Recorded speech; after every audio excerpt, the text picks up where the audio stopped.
sore teman-teman semuanya. Kita kembali lagi di kelas Etika Profesi dan Technopreneurship. Kita masih melanjutkan materi untuk Technopreneurship, yaitu selanjutnya itu adalah peluang usaha bidang teknologi informasi. Beberapa sumber potensial peluang itu kita bisa dapatkan. Yang pertama, itu kita dapat menciptakan produk baru dan tentunya berbeda dari yang lainnya. Kemudian ada juga kalian mengamati kira-kira peluang mana nih yang cocok untuk usaha kalian. Yang ketiga, jadi kalian analisis produk dan juga proses produksi lebih mendalam lagi, kira-kira mana yang bisa dikembangkan.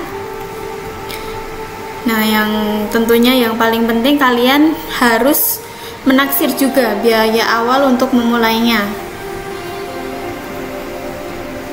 Kemudian yang selanjutnya kalian memperhitungkan risiko yang mungkin terjadi. Jadi kalian lihat nih, kalau kalian sudah mendapatkan ide bisnisnya, resiko-resiko apa saja yang kira-kira akan muncul dan bagaimana cara kalian untuk mengatasinya.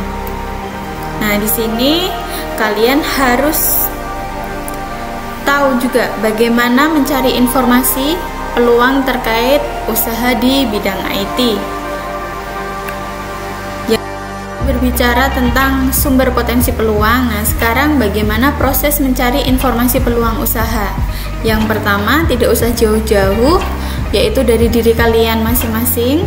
Kalian coba lihat kepribadian dan kemampuan kalian itu sampai seberapa. Nah, di sini nanti kita juga akan melihat nih, kira-kira kepribadian kalian seperti apa, kita cocokkan usaha apa yang kira-kira cocok untuk kalian. Jadi kalian coba kenali diri kalian itu lebih mendalam. Yang kedua, kira-kira peluang apa yang dapat diraih. Ketiga, yaitu adalah kebutuhan dan keinginan konsumen. Contohnya mungkin fashion. Jadi di fashion itu tiap tahunnya kan ada trennya masing-masing. Misalnya di tahun 2021 ini, kalian lihat konsumen itu keinginan model fashionnya itu seperti apa sih? Nah, itu kalian coba kalian gali lagi pasarnya. Kemudian lingkungan yang kalian hadapi.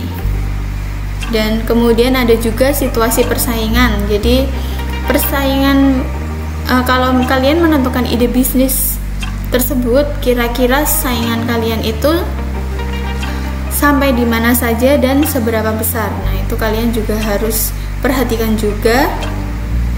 Kemudian ada juga dukungan dan tren kebijakan pemerintah. Nah, di sini untuk pengembangan usaha sendiri, tahap-tahapnya itu yang pertama kalian pastinya menentukan ide usaha. Dari ide usaha tersebut kalian coba kelayakannya yang kalian tuangkan ke dalam bisnis plan. Bisnis plan ini nanti juga kita akan pelajari apa saja yang ada di bisnis plan dan bagaimana cara membuatnya. Nah, ini nanti mungkin menjadi salah satu tugas kalian, tapi belum sekarang. Kemudian di sini kalian, kalau misalnya kalian sudah melakukan kelayakan, kalian coba implementasikan. Jadi masuk ke proses bisnisnya, dan yang terakhir yaitu adalah prestasi apa yang bisa kalian raih dari ide usaha yang kalian tentukan tersebut. Nah, jadi untuk sumber-sumber ide usaha sendiri, yang pertama dari berdasarkan hobi. Hobi, kalau kalian hobi sesuatu pasti kalian akan suka.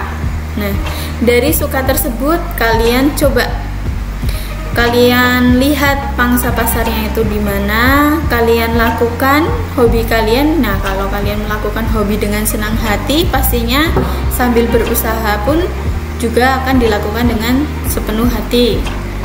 Kemudian kalau ini berdasarkan keahlian, misalnya itu latar belakang pendidikan. Nah, sekarang kalian kan kuliah di bidang IT. Contohnya itu adalah pemrograman. Nah, keahlian kalian misalnya di pemrograman, kalian coba buka startup. Nah, itu sebagai contohnya. Nah, kalau di sini merupakan usaha warisan, tentunya biasanya dari keluarga, orang tua ataupun sudah turun temurun.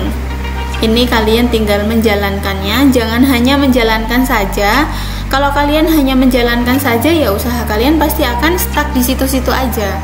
Tapi kalau kalian mau berinovasi dari usaha yang sudah diwariskan tersebut, tentunya usaha tersebut akan berkembang lebih pesat lagi, apalagi sekarang di era digital. Nah, kalian juga harus bisa mengikuti era tersebut.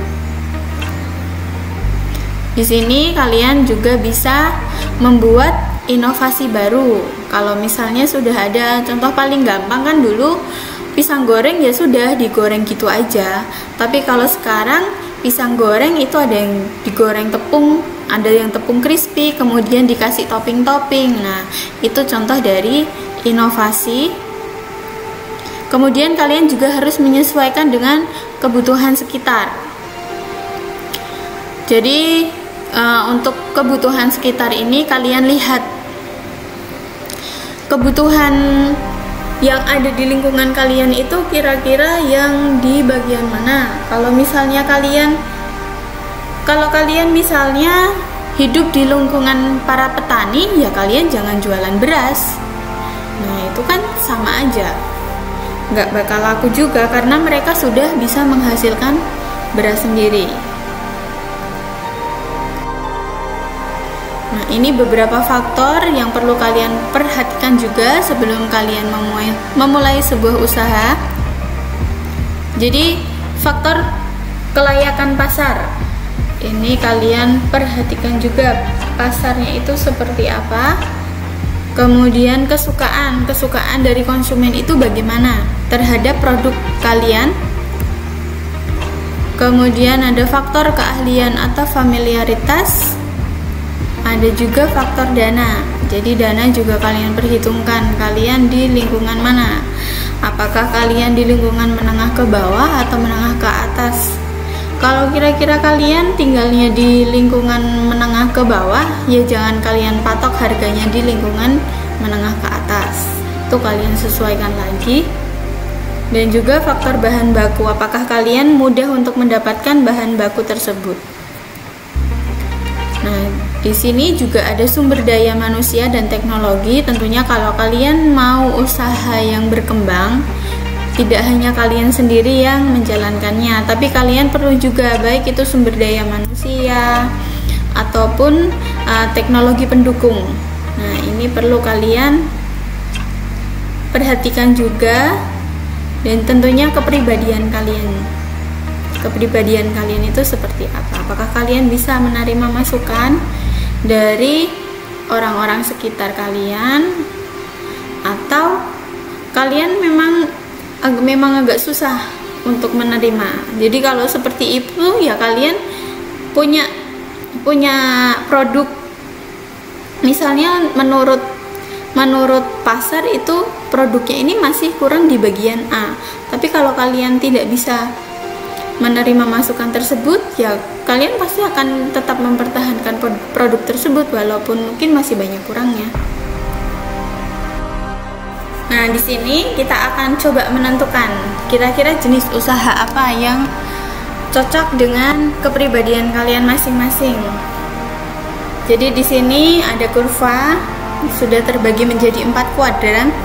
Kalian coba lihat yang pertama, apakah diri kalian itu introvert atau extrovert. Extrovert sendiri kan lebih suka bergaul, lebih terbuka orangnya. Kalau untuk introvert itu kan lebih tertutup, dan kalaupun bergaul mereka pasti akan membatasi diri. Nah, kira-kira kalian di mana?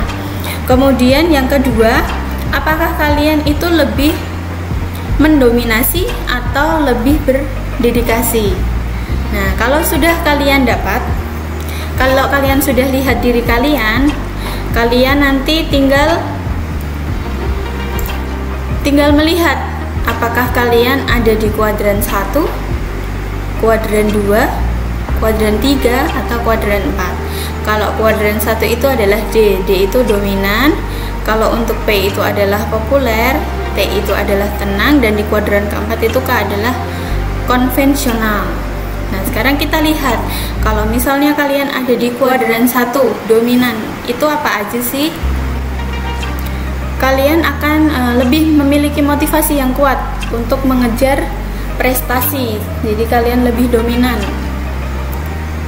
Kemudian perilaku kalian akan selalu berorientasi ke hasil akhir kalian, baik itu suatu pekerjaan ataupun sebuah tanggung jawab.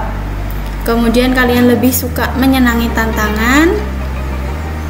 Nah, kalian pasti untuk mencapai sesuatu yang kalian inginkan, kalian mau atau bersedia bekerja keras. Nah, kalau di sini kalian lebih kurang peduli pada lingkungan dan pergaulan karena kalian lebih berkonsentrasi terhadap pekerjaan ataupun tanggung jawab. Nah, di sini juga tidak banyak bicara, tapi kalian akan banyak lebih kalian menunjukkan do-nya kalian. Berarti bertindak serba cepat dan praktis juga. Langsung kalian bagaimana cara untuk mencapai sasaran tersebut. Kemudian lebih suka kebebasan, tidak suka diatur juga, dan kalian lebih bebas untuk berkreasi. Begitupun juga mengembangkan ide kalian sendiri, serta menginginkan kekuasaan dan juga lebih suka aktivitas yang bervariasi. Jadi kalau tipe seperti ini mungkin kurang cocok untuk kerja di kantoran. Kemudian yang kedua, tipe populer. Dari kata populer sendiri mungkin kalian sudah bisa membayangkan ke arah mana ini. Pastinya, nah ini ada juga. Nah ini ya, menginginkan popularitas karena kuncinya itu adalah populer. Jadi ini beberapa tipe untuk tipe populer yang ada di kuadran kedua. Ini ya, nanti kalian bisa baca juga. Kemudian untuk kuadran yang ketiga, lebih tenang. Jadi di sini terdorong oleh motivasi persahabatan, saling menghargai juga. Nah, ini lebih tenang, kalem, dan ramah tamah, dan dinilai tidak sombong dan tidak angkuh. Ini lebih suka sistem yang sudah mempan dan kurang menyenangi tantangan. Nah, jadi kalau kurang berani mengambil resiko besar aja. Jadi biasanya untuk tipe yang tenang ini, kalau mereka sudah nyaman di suatu tempat, ya mereka sulit untuk mencoba hal-hal baru lagi. Kemudian untuk kuadran keempat, yaitu adalah konvensional. Nih, lebih teliti, peduli, kurang peduli juga dengan lingkungan sosial. Nah, ini juga membatasi diri. Ini ya. Kemudian ini jenis usaha apa yang kira-kira cocok dengan kepribadian kalian.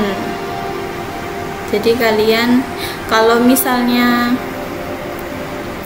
kalian ada di kuadran 1, kalian lebih dominan kreatif. Kuadran 2 itu populer, distribusi atau konsultatif. Kemudian kalau di kuadran ketiga itu lebih tentang servis. Kuadran keempat konvensional, liptis. Jadi kalau di jenis usaha apa yang kira-kira cocok dengan kepribadian kalian? Yang pertama, kalau kalian dominan, ini kita masih jenis usaha yang ada di bidang IT. Kalau kalian kelompok kreatif, kalian lebih cocok ke desain grafis. Kalau popularian, kalian lebih ke konsultan IT. Kalau tenang, kalian lebih ke layanan ISP, Internet Service Provider ataupun web hosting.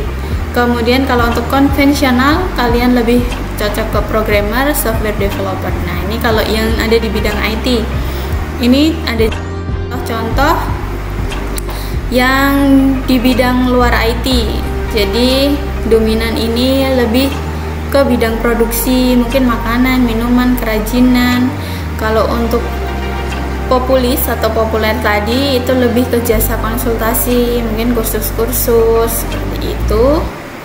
Kalau untuk yang tenang, biasanya biro jasa, biro teknik, fotokopi, sablon, dan lainnya. Kemudian yang konvensional itu lebih ke analis. Jadi terjemahan, reparasi perangkat elektronik, laundry, konveksi, dan lain-lainnya. Ini contoh-contohnya. Tergantung dari kalian, apakah kalian mau bergerak di bidang IT atau mungkin di luar IT tapi kalian tetap memanfaatkan ilmu yang sudah kalian dapatkan di perkuliahan. Kemudian ini beberapa perbedaan antara creative imitation dan creative adopters. Jadi untuk yang creative imitation, yang pertama ini dia lebih mempelajari bisnis yang sudah ada, lebih meniru. Kalau yang adopters itu mereka biasanya akan memunculkan ide baru.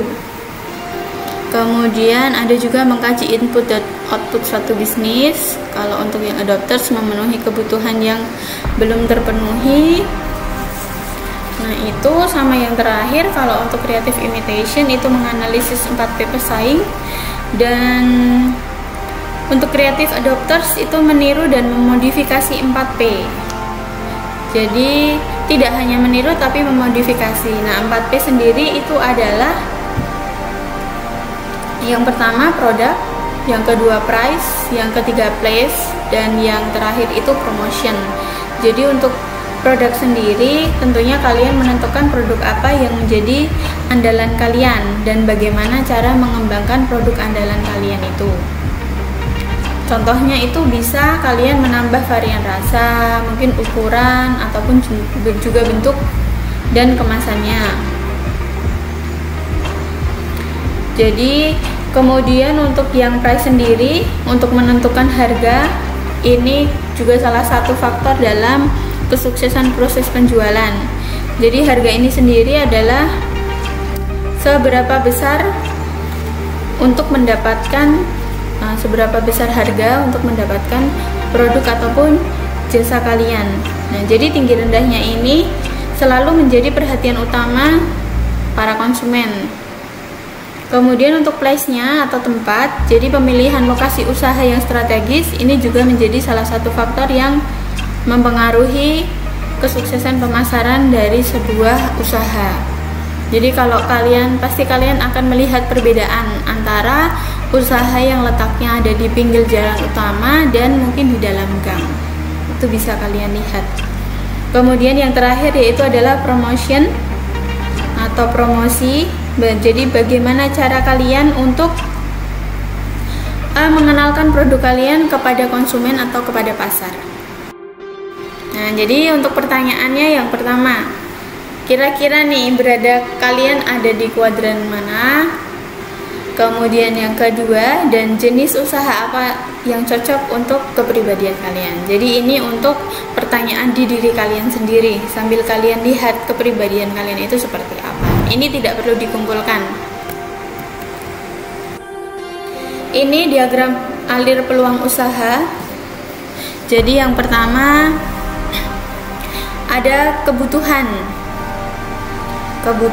terus dilihat juga ada kepuasan konsumen, ada demand supply, ada juga harga. Nah dari situ apakah ada peluang atau tidak, kita lihat apakah sesuai dengan hobi, keahlian, kepribadian kalian.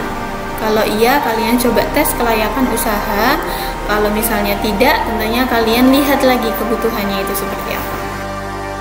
Nah ini bentuk-bentuk contoh-contoh bentuk usaha bisnis. Ada yang individu, ada yang CV, ada firma, PT, dan koperasi. Jadi ini dari modal, kita lihat dari modal, kumpulan, tanggung jawab, dan juga pajaknya seperti apa. Di sini kita mulai masuk pengertian bisnis teknologi. Jadi riset dan pengembangan ini menjadi salah satu pendorong utama bisnis teknologi. Karena proses inovasi ini akan selalu berkesinambungan. Apalagi di era sekarang ini sangat pesat sekali perkembangan teknologinya.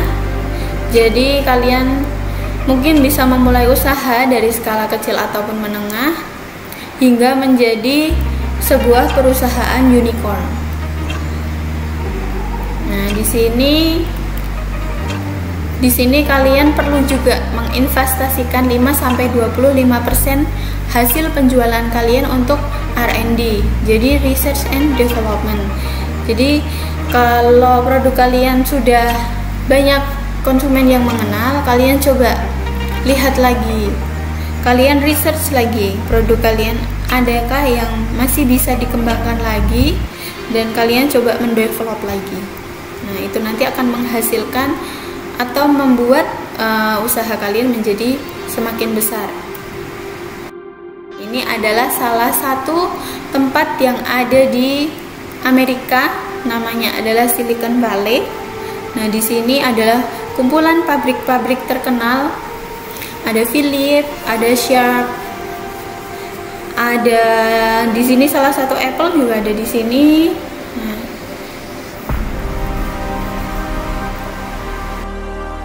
Ini peranan Stanford University. Dulu pada tahun 96 itu alumni dari Stanford itu mereka sudah bergerak di bidang startup dan menghasilkan 65 juta US dollar pada tahun 96. Kemudian lain pendirinya Google, Larry Page and Sergey Brin. Kalian tahu sendiri seberapa besar Google sekarang. Kemudian ini beberapa tempat yang mempengaruhi bisnis teknologi di benua Eropa, ada di Inggris, Jerman, dan juga Finland. Kemudian untuk di Asia sendiri ada di Taiwan, China, dan juga India. Kalau kalian lihat bisnis teknologi yang ada di India ini memang sangat mengerikan sekali perkembangannya. Kalian coba bisa cari-cari tahu yang ada di Google seperti apa perkembangan IT di India. Nah, ini grafik worldwide IT spending, bisa kalian lihat tiap tahunnya mengalami kenaikan.